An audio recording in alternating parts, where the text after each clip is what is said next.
Shalom saudara-saudari yang terkasih, tema renungan kita Yesus nama di atas segala nama yang dibawakan oleh Pendeta Drison Ginting.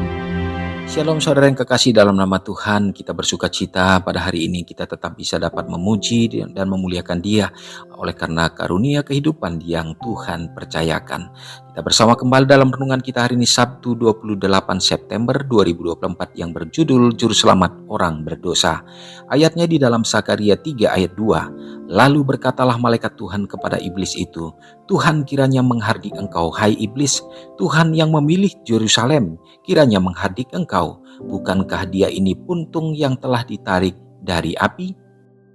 Nabi itu memandang dalam khayal imam besar Yosua mengenakan pakaian yang kotor di dalam Sakaria 3 ayat 1 dan 3, berdiri di hadapan malaikat Allah sedang memohon belas kasihan Allah demi keselamatan umatnya yang berada dalam kesusahan.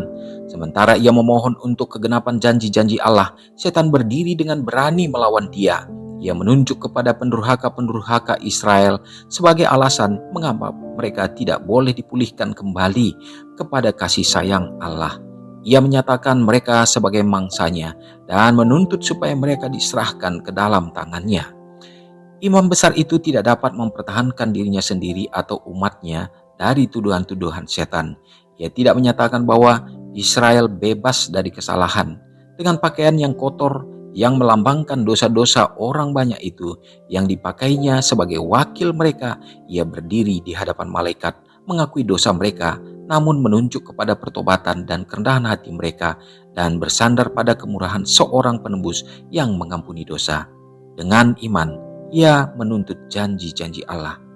Kemudian malaikat, yakni Kristus sendiri, Juru Selamat orang berdosa, membungkamkan si pendakwa umatnya sambil memaklumkan, Tuhan kiranya menghardik engkau, hai iblis, Tuhan yang memilih Yerusalem kiranya menghardik engkau. Bukankah dia ini puntung yang telah ditarik dari api? Israel sudah lama tinggal dalam dapur api penindasan. Oleh sebab dosa mereka, maka mereka seakan-akan dibakar dalam api yang dinyalakan oleh setan dan wakil-wakilnya demi kebinasaan mereka. Tetapi kini Allah telah mengulurkan tangannya untuk mengeluarkan mereka. Ketika perantaran Yosua diterima, perintah diberikan, tanggalkanlah pakaian yang kotor itu daripadanya. Dan malaikat itu berkata kepada Yosua, lihat, dengan ini aku telah menjauhkan kesalahanmu daripadamu. Aku akan mengenakan kepadamu pakaian pesta. Maka mereka menaruh serban tahir pada kepalanya dan mengenakan pakaian kepadanya. Dalam ayat 4 dan 5. Dosanya sendiri dan dosa umatnya telah diampuni.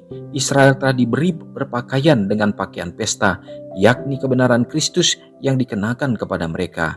Serban tahir yang ditaruh di atas kepala Yosua adalah sama dengan yang dipakai para imam dan memakai tulisan Kudus bagi Tuhan di dalam Keluaran 28 ayat 36, yang menunjukkan bahwa walaupun ada pelanggaran-pelanggaran dahulu, kini ia layak bekerja di hadapan Allah dalam rumah kudusnya.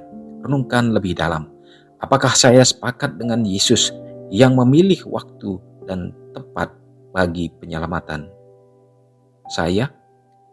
Saudara yang kekasih dalam nama Tuhan, sungguh indah pekabaran yang menjadi bahagian kita saat ini. Sesungguhnya kita tidak perlu khawatir, tidak ada hal yang perlu kita takutkan, oleh karena Juru Selamat kita, Juru Selamat orang berdosa ialah Yesus Kristus. Dialah yang sudah dinubuatkan dari sejak dahulu kala oleh para nabi-nabi dan sudah digenapi melalui kehadirannya di dunia, dan dia sudah mengalahkan akan kuasa setan supaya kita beroleh jaminan untuk selamat.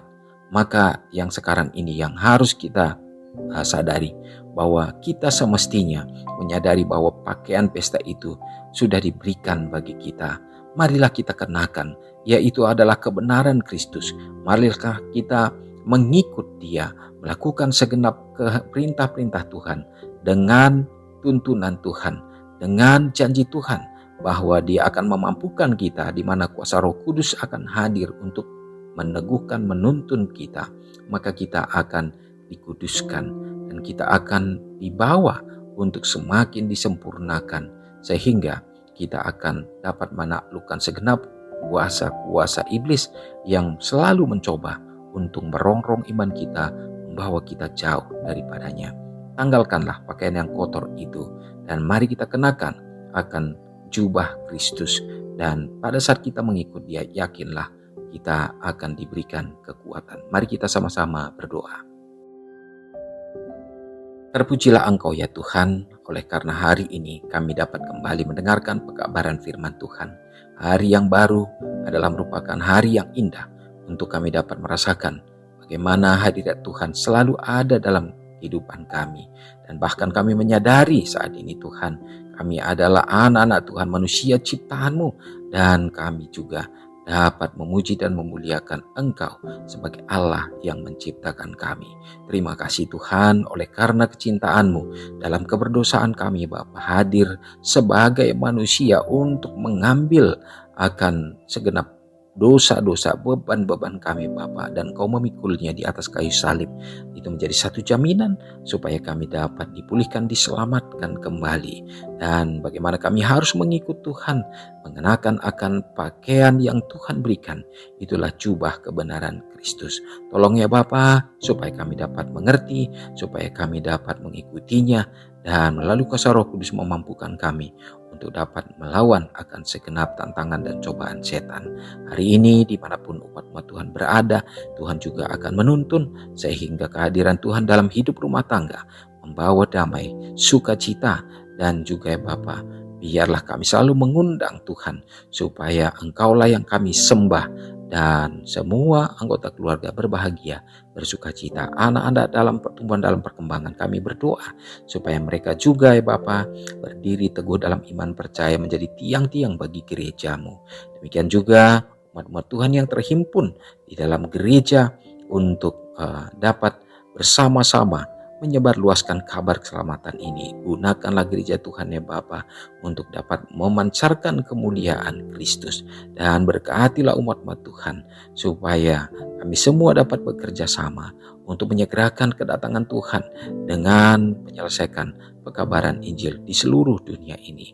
Berdoa juga bagi bangsa dan negara kami Tuhan, biarlah Engkau juga akan menuntun, memberikan hikmat akal budi bagi semua pimpinan, baik yang sudah terpilih dan juga yang akan melanjutkan, supaya Bapa dengan penuh kedamaian dan hikmat daripada Tuhan dapat dengan bijaksana untuk mengarahkan akan roda pemerintahan. Lebih lagi harapan kami sebagai anak-anak-Mu ya Bapa, kami tetap memiliki kebebasan dalam memuji memuliakan Tuhan. Demikian juga kami dapat kebebasan untuk menyebarluaskan Injil keselamatan ini, sehingga itu membawa sukacita bagi kami sebagai anak-anak Tuhan untuk terlibat dalam pelayanan. Umat-umat-Mu yang sakit Tuhan peliharakan mereka, yang lemah iman kuatkan dan teguhkan ya Bapa. Lawatan kasih Tuhan jadi bahagian mereka. Demikian juga Tuhan mendoakan, biarlah kiranya jiwa-jiwa yang berada dalam pergumulan, biarlah kasih Tuhan yang selalu menuntun mereka, yang membutuhkan berkat-berkat dalam kehidupan, Tuhan akan tuntun berikan yang terbaik. Terpujilah Engkau Bapa dan mengampuni dosa kami, karena doa ini hamba-Mu serahkan hanya dalam nama Yesus yang sudah menjadi juru selamat kami. Amin.